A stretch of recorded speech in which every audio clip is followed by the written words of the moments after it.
L'alignement pédagogique appliqué à l'évaluation. Le principe est simple.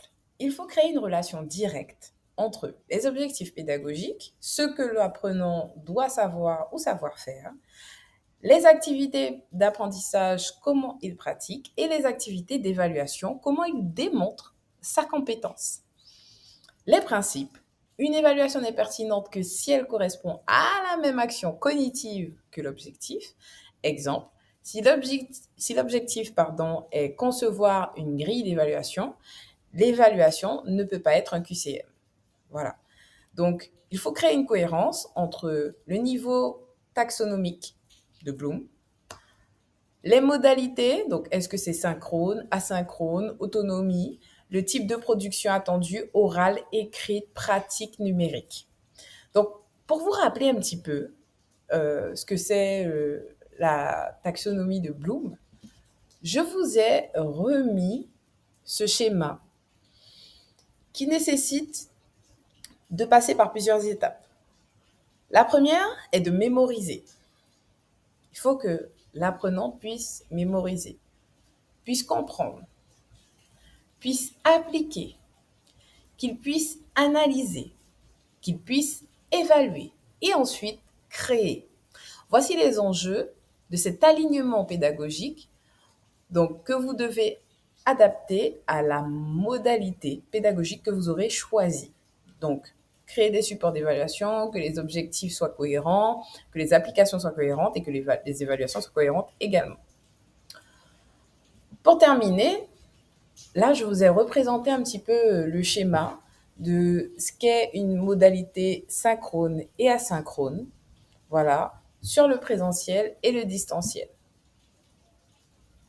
Je vous laisse observer.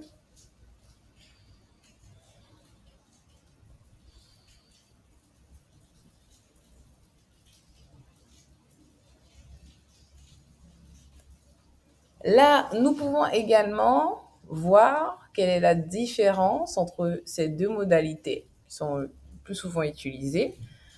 Et vous voyez bien comment la balance pèse par rapport à la modalité synchrone et asynchrone.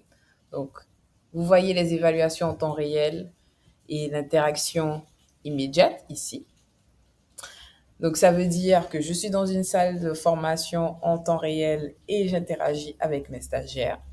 Et là, par exemple, asynchrone, comme on le fait en ce moment, vous avez un apprentissage qui est autonome, à votre rythme, selon votre flexibilité temporelle. Et vous pouvez justement interagir, mais en différé, avec votre groupe ou sinon le formateur. Et ensuite, là, vous avez toutes les modalités pédagogiques autour de ces deux méthodes, synchrone et asynchrone. Donc, bien évidemment, ce PowerPoint sera disponible dans vos documents que vous pourrez prendre le temps de consulter avec les schémas pour pouvoir les garder et les conserver pour vos prochains cours. Pour terminer, ici, voici les facteurs qui influencent le choix du mode d'apprentissage en synchrone ou en asynchrone.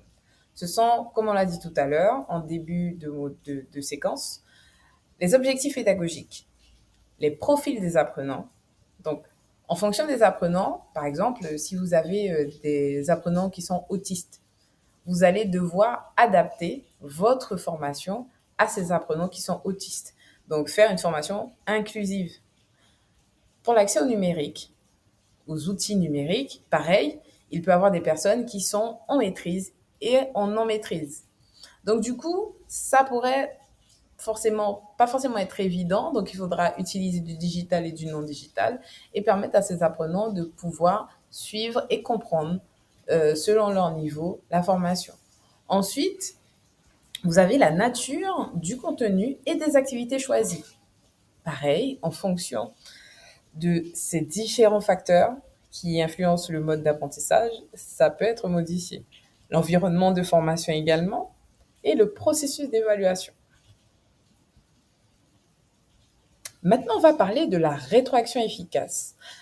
Le rôle du feedback pour le renforcement, la correction, le guidage et la motivation. Ce type de rétroaction peut être formulé de diverses manières. On a une rétroaction descriptive, qui indique ce qui a été réussi, une rétroaction prescriptive, qui donne une piste d'amélioration, et la rétroaction formative, donc qui éclaire un petit peu sur le raisonnement et propose une stratégie pour progresser.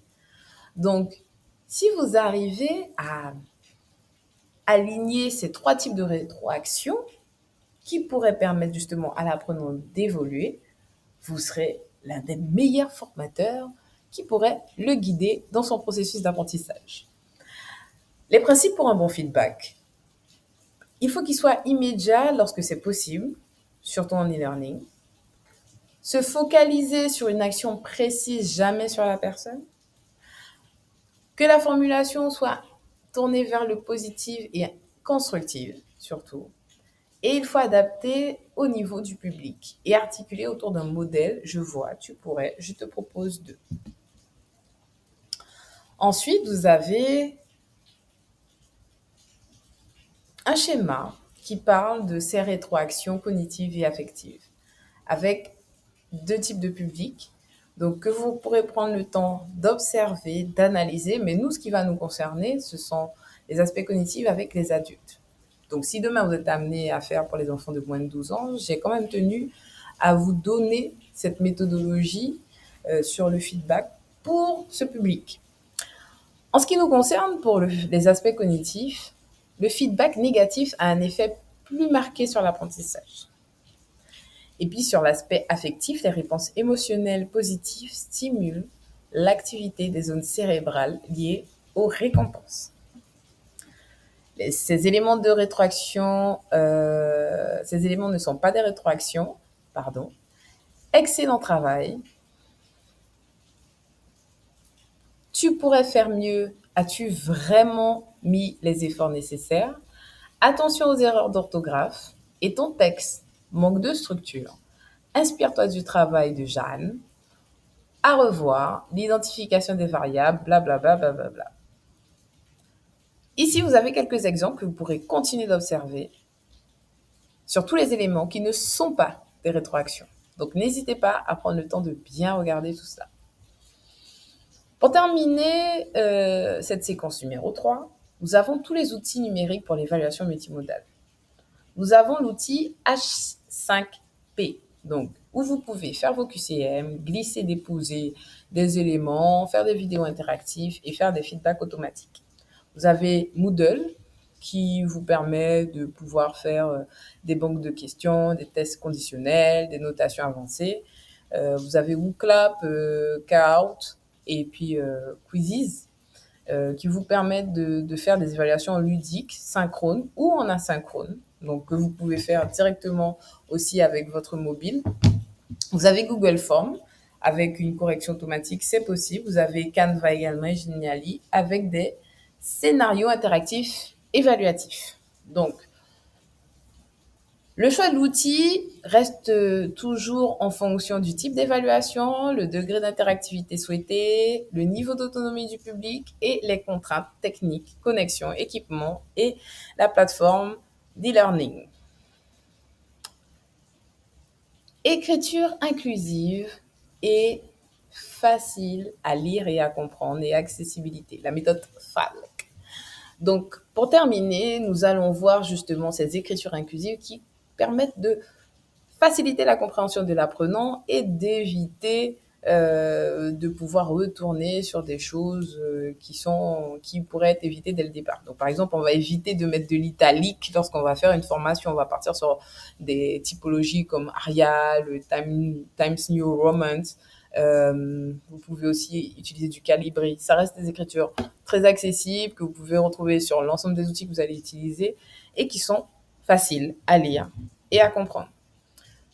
Il faut utiliser les phrases courtes avec un vocabulaire simple, sans implicite. Une idée par phrase. Évitez les formulations un petit peu ambiguës parce que tout le monde n'a pas forcément le même vocabulaire que vous. L'accessibilité numérique, donc si effectivement vous devez contraster un petit peu, utiliser des pictogrammes, avoir une police lisible, c'est très bien. Avoir des ajouts de textes alternatifs aux images aussi, c'est très bien. et avoir une structure claire avec titre, sous-titres et liste pour que justement on puisse bien se situer dans votre programme et dans vos formations.